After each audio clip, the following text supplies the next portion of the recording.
at Onion Lake's third ride report on the Beta. Actually just put on 60K this morning, and so we got roughly around 470, somewhere around there.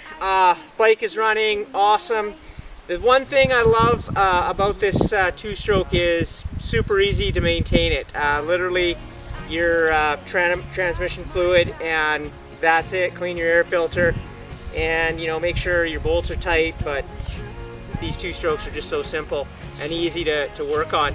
I've added the E-line pipe guard, and super easy to install. They make it for the Beta 2. The plate I'm using is from Ricochet, and it is a little bit difficult to put on. I'm sure glad it's not a four-stroke where you have to take it off every time to do your oil.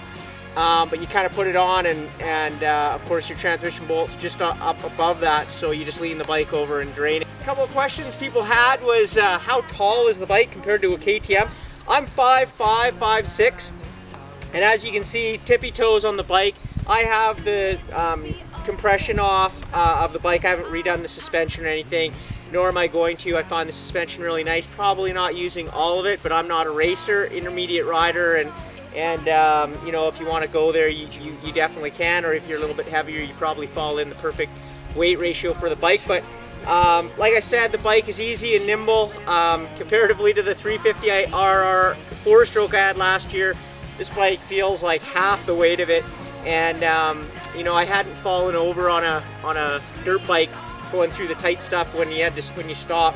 And last year, that 350, I probably fell over 5 or 6 times. Just really heavy. I'm not the biggest guy. When you get into the tight stuff and get sort of high-sided, it's heavy. And it's the only thing I didn't like about that bike, but the usability and rideability of the bike in the 350 is unbelievable. But going back to this feels like a 250 four-stroke, but with the zap of and zing of a two-stroke. It's super light.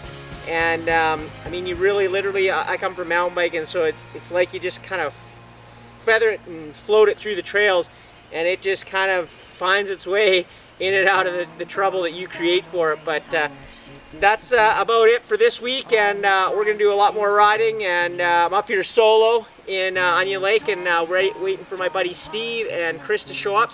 We're going to go rip some more single track, and of course check out all this stuff at trialsplus.ca or Trials Plus on Facebook.